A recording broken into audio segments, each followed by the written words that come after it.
Hello दोस्तों, मेरा नाम है चेतन और आप सभी का स्वागत है हमारे चैनल चेतन नैरेट्स पर। और आज हम द डंजियन स्मगलर के एपिसोड नंबर 21 को नैरेट करेंगे। तो चलो अभी जल्दी से वीडियो को शुरू करके इसकी पूरी कहानी जानते हैं। एपिसोड के शुरुआत में हम देखते हैं कि गायुन एंड जारियोंग के बीच में बहस होने के बाद दोनों एक दूसरे को अपने पावर का नमूना भी दिखाते हैं। और आगे बात और बढ़ती, वहाँ पर सीईओ यानी गायुन के अंकल सियोंगो आ जाते हैं और वो आते संग अपने नीस के लिए जारियोंग एंड सायरोम से माफ़ी मांगते हैं कि वो अपने आप ही कुछ भी कर देती है। सायरोम कहती है कि उन्हें माफ़ी मांगने की कोई ज़रूरत नहीं और सायरोम इससे काफ़ी खुश भी हुई थी क्योंकि अब सियोंगो के आने की वजह से यहाँ पर आगे और कुछ नहीं होगा। पर उसने गायुन को लेकर जो भी र्यूमर सुनी थी वह उससे भी ज़्यादा खराब है। वो स्किल्स के केयर नहीं करती और वो लोगों का नाम भी याद नहीं रखती अगर वो स्टूडेंट काउंसिल के ऑन पार ना हुआ। जारियोंग फिर सायरोम को पास बुलाकर पूछती है कि आखिर ये स्कूल में क्या है, देखकर नहीं लग रहा है कि वो कोई आम सीनियर है। तो सायरोम बताती है कि वो स्टूडेंट काउंसिल के प्रेसिडेंट है। दूसरे शब्दों में कहें तो वो उनके स्कूल में सबसे ज़्यादा स्ट्रॉन्ग है। उसके बाद हमें बताया जाता है कि किसी भी स्पेशल स्कूल के स्टूडेंट को एक टेम्पोररी जेमस्टोन लाइसेंस दी जाती है जिसकी मदद से वो डंजियन में एंटर कर सकते हैं पर एक प्रो एडवेंचरर के सुपरविजन में। और वो इसका यूज़ करके वीकेंड्स एंड ब्रेक्स में वो लो डिफ़िकल्टी वाले डंजियंस में एक्सप्लोर कर सकते हैं और उन्हें अपने फ्यूचर के लिए एक्सपीरियंस मिलती रहेगी। पर इसमें भी कुछ एक्सेप्शंस हैं।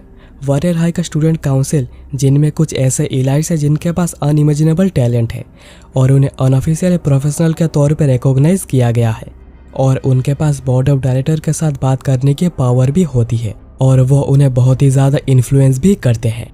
और इसी के साथ ही वो प्रोफेशनल अटैक स्क्वाड के साथ भी काम करते हैं ताकि वो 5 स्टार या फिर उससे ज़्यादा के मॉन्स्टर रेड्स पर जा सकें और उन्हें एडवेंचर कम्युनिटी में भी अनऑफिशियली प्रो माना जाता है और ऐसे र्यूमर्स होती है कि वही नेक्स्ट रैंकर्स होंगे। और अब जारियोंग कहता है कि गायुन 3rd ईयर की है ना, यानी वो उनसे 2 साल बड़ी है। पर सायरोम कहती है कि ऐसा होना चाहिए था पर ऐसा है नहीं, वो 2nd ईयर की है। जारियोंग पूछता है कि क्या वो फेल हुई थी, तो सायरोम कहती है कि नहीं, ऐसा नहीं है, उसने ओरिजिनली प्रेसिडेंट की जो पोस्ट होती है उसे चुराई है। और जारियोंग के पूछने पर कैसे सायरोम उसे याद दिलाती है कि उनकी स्कूल स्ट्रिक्टली बेस्ड है स्किल पर और सबसे जल्दी को स्टूडेंट काउंसिल में एंटर कर सकता है 2nd ईयर के फर्स्ट सेम में।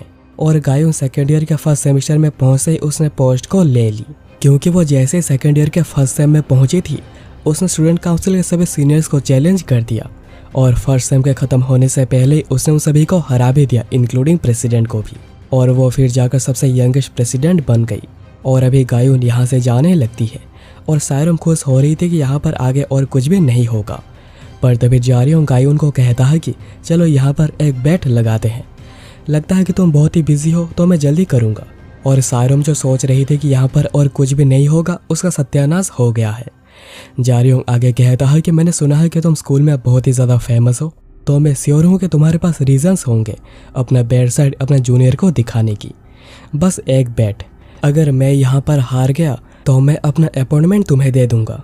पर सायरोम इससे डर के कहती है कि मुझे इसकी वजह से माफ़ कर दो।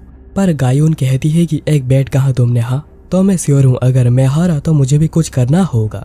तो जारियोंग कहता है कि उसे बहुत खुशी है कि गायुन जल्दी ही समझ गई। क्यों ना हम लोग यहाँ पर शैडो स्पेयरिंग को ट्राई करें। शैडो स्पेयरिंग एक old martial art training method है। ये एक बेसिक ट्रेनिंग मेथड होती है हैंड टू हैंड कॉम्बैट की।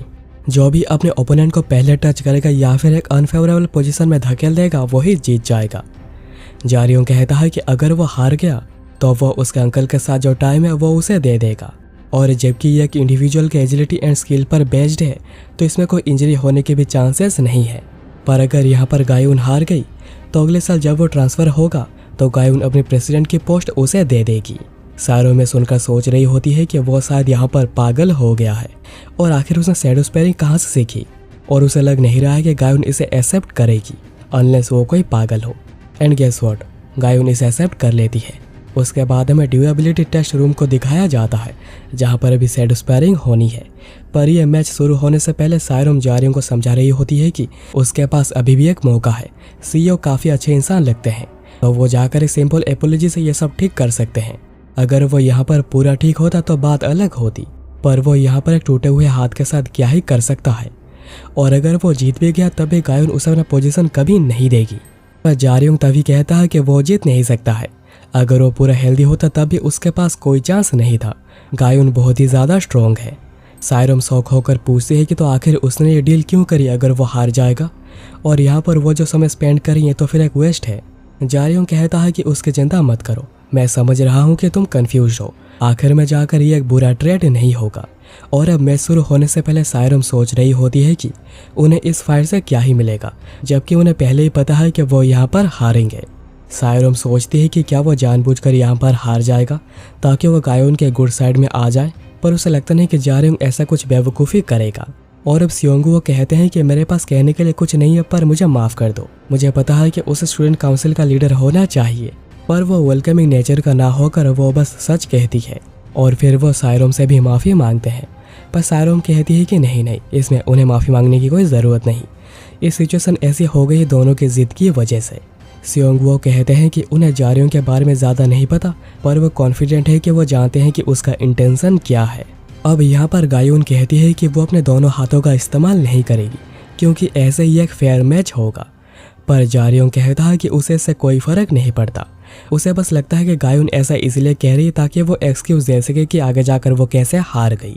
और तभी अचानक से गायोन गुस्से में आकर उसे एक हाई किक मारने को आती है, और ये देखकर दोनों ही सरप्राइज हुए थे, पर अलग अलग रीज़न की वजह से। सायरम सोच रही थी कि गायोन के इस हमले के पीछे कोई पावर नहीं थी, पर यह बहुत ही ज़्यादा फास्ट थी। सायरम ने तो उसे मूव करते हुए भी नहीं देखा, पर यह जो शैडो स्पेयरिंग टेक्निक है ये डिफेंसिव टेक्निक है, दूसरे को हिट करने के लिए एक को खुद को एक्सपोज करना पड़ता है, पर यहाँ पर तो गायोन बिना किसी डर के ही आगे बढ़कर हमला करी। सायरम इस सब के बारे में सोच रही होती है कि सियोंगू कहते हैं मैं श्योर नहीं हूँ कि मैं पहला हूँ या नहीं जो कि सवाल पूछ रहा है, पर क्या तुम श्योर हो वो वॉरियर हाई में ट्रांसफ़र करने की प्रिपरेशन कर रहा है।